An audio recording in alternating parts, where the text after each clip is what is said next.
এই টাইপের প্রশ্নগুলা জেএসসি এবং এসএসসি বোর্ড পরীক্ষায় প্রচুর পরিমাণে আসে থাকে। বিশেষ করে এটা হচ্ছে জেএসসির জন্য খুবই খুবই গুরুত্বপূর্ণ। এখান থেকে আমাদের তথ্যপত্রের এই পরিসংখ্যান থেকে প্রশ্নটা এসে থাকে। তো এটা আমরা আজকের এই পর্বে সমাধান করব। তো আমাদের এই আয়তলেখা অঙ্কনের জন্য আমাদের প্রথম যে জিনিসগুলো মাথায় রাখতে হবে, যে জিনিসগুলো আমাদের লাগবে সেটা আমি তোমাদেরকে একটু নোট করে দিচ্ছি। প্রথম বিষয় হচ্ছে আমাদের শ্রেণী ব্যক্তিটা লাগবে। দ্বিতীয় বিষয় হচ্ছে এখান থেকে আমাদের শ্রেণী মধ্যবিন্দু বা অবিচ্ছিন্ন শ্রেণী সীমা আমাদেরকে বের করে নিয়ে আসতে হবে।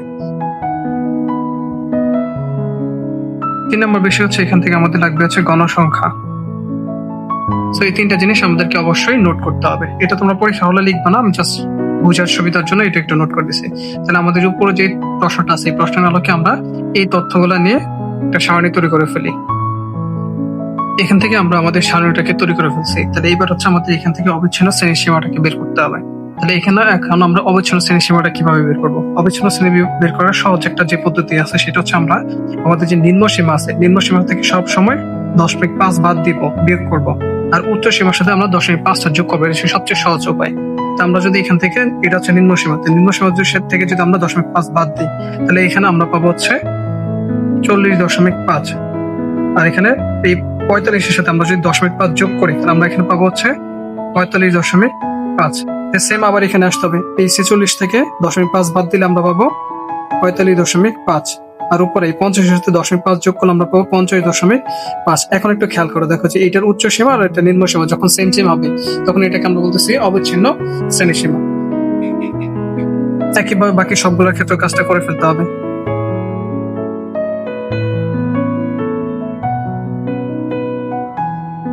এখন আমরা আমাদের অবিচ্ছিন্ন শ্রেণী ব্যক্তিটাকে এখানে উঠায় ফেলছি।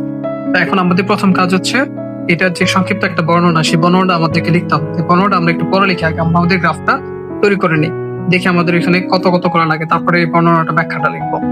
তো এখন আমরা আমাদের ছক্কা হয়েছে এই পাশে এটাকে বলছি এক্স অক্ষ। তাহলে এই এক্স অক্ষ বরাবর আমরা অবিচ্ছিন্ন শ্রেণীর ব্যক্তিটাকে রাখছি এবং এই উপরের দিকটাকে এটাকে বলছি আমরা ওয়াই অক্ষ। আর এই ওয়াই অক্ষ আমরা এখানে গণসংখ্যাটাকে রাখছি এবং এখানে সারণীটা ছিল। এই সারণী থেকে আমরা যদি একটু দেখি অবিচ্ছিন্ন শ্রেণী ব্যক্তির আমরা এই মানগুলোকে এক্স অক্ষ বরাবর রাখছি, এই মানগুলোকে এক্স অক্ষ বরাবর আমরা এখানে উঠায় নিছি। যেমন আমাদের শুরু হচ্ছে 40.5 থেকে, তারপর হচ্ছে 45.5, 50.5, 55.5, এইভাবে শেষ পর্যন্ত 70.5 পর্যন্ত আসছে। আর উপরের দিকে আমরা গণসংখ্যাটাকে রাখছি। যেমন আমরা যদি একটু খেয়াল করি এখান থেকে এই টোটাল হচ্ছে যে এইটুকুর ভিতরে টোটাল 5টা ঘর আছে, এদিক দিয়ে 1, 2, 3, 4 এইভাবে 5টা ঘর আছে। উপরের দিকে সেম এখান থেকে এই বক্সের ভিতরে টোটাল 5টা ঘর আছে। 5টা ঘর যদি আমরা এখন একটু হিসাব করি যে এখান থেকে আমরা এইটুকুর ব্যবধান হচ্ছে 5, তার মানে প্রত্যেক এক ঘরকে এক একক করে ধরা যাবে। এবং এখান থেকে যেহেতু 5 ঘর আছে এবং এখানে আমরা 5 নিছি, তাহলে এখানে আমরা প্রত্যেক এক ঘরকে এক একক করে ধরবো। তাহলে এটাকে ধরে আমরা আমাদের ব্যাখ্যাটাকে লিখে ফেলবো। তাহলে আমরা আগে আয়তলেখাটা অঙ্কন করি, তারপরে ব্যাখ্যাটা শেষে আমরা লিখবো। তাহলে আমাদের 40.5 থেকে 45.5 পর্যন্ত এখানে আমাদের গণসংখ্যা ছিল হচ্ছে 4। 4 কোথায়? যে এই ঘরটা পর্যন্ত হচ্ছে 4। এটাকে একটু আমরা একটা নোট রাখলাম। তারপরে 45.5 থেকে 50.5 পর্যন্ত এখানে আমাদের গণসংখ্যা ছিল হচ্ছে 6। তাই 6 কোথায়? 6 হচ্ছে যে এই ঘরটা। তারপরে আমাদের 50.5 থেকে 55.5 পর্যন্ত এখানে আমাদের গণসংখ্যা ছিল হচ্ছে 12। তাহলে 12 এখানে হচ্ছে 10 ঘর, 11 ঘর, এই হচ্ছে 12 ঘর, সরি এই ঘর। তারপরে হচ্ছে আমাদের 55.5 থেকে 60.5 এখানে আমাদের গণসংখ্যা ছিল হচ্ছে 20। 55 থেকে 60.5 এখানে গণসংখ্যা ছিল হচ্ছে 20। এই ঘরটাকে নিতে হবে। তারপর হচ্ছে 60.5 থেকে 65.5 পর্যন্ত এখানে আমাদের গণসংখ্যা ছিল হচ্ছে 15। 15 হচ্ছে যে এই ঘরে। তারপরে হচ্ছে আমাদের গণসংখ্যা 65.5 থেকে 70.5 পর্যন্ত গণসংখ্যা ছিল হচ্ছে 3। তাহলে 3 হচ্ছে এই ঘরটাতে হচ্ছে 3।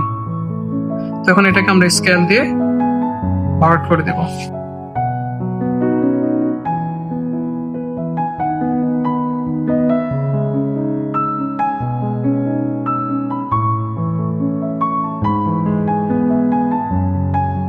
এখন আমরা চলে আসি আমাদের এটার বর্ণনাটা কিভাবে দিব। যেহেতু আমরা এখানে এক্স অক্ষ বরাবর প্রত্যেক এখান থেকে এই পর্যন্ত ব্যবধান ছিল 5 ঘর, আর এখানে বক্সে ছিল 5টা, সেজন্য আমরা এখানে লিখবো এক্স অক্ষ বরাবর প্রতি এক ঘরকে এক একক ধরে, এবং ওয়াই অক্ষ বরাবর এখান থেকে এই পর্যন্ত টোটাল ঘর ছিল 5টা। 5 ঘরকে আমরা এখানে নিচে হচ্ছে 5 ঘর, তাহলে এখানে ওয়াই অক্ষ বরাবর প্রতি এক ঘরকে এক একক করে দেবো। আমরা ব্যাখ্যাটা যদি এখানে লিখি ছক কাগজে,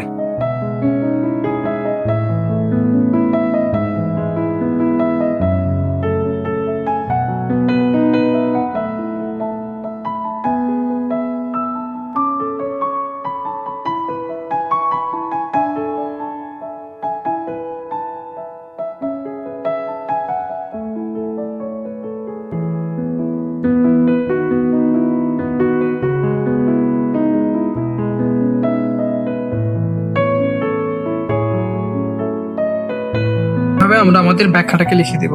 ছক কাগজে x অক্ষ বরাবর প্রতি এক ঘরকে এক একক ধরে এবং অবিচ্ছিন্ন শ্রেণীবৃত্তি বসে এবং y অক্ষ বরাবর প্রতি এক ঘরকে এক একক ধরে আমরা গণসংখ্যা বসে আয়তলেখা অঙ্কন করা হলো। এবং আমাদের 0 থেকে 40.5 পর্যন্ত, 0 থেকে এই 40.5 পর্যন্ত এখানে কিছুটা ভাঙা অংশ আমরা রাখছি। তাহলে এই ভাঙা অংশ দ্বারা ঘরগুলোকে আছে বোঝানো হয়েছে। সো এটাকে আমাদের এখানে মেনশন করে দিতে হবে। 0 থেকে 40.5 পর্যন্ত ভাঙা অংশ দ্বারা ঘরগুলো আছে বোঝানো হলো। সো এতটুকু ছিল আমাদের ব্যাখ্যা।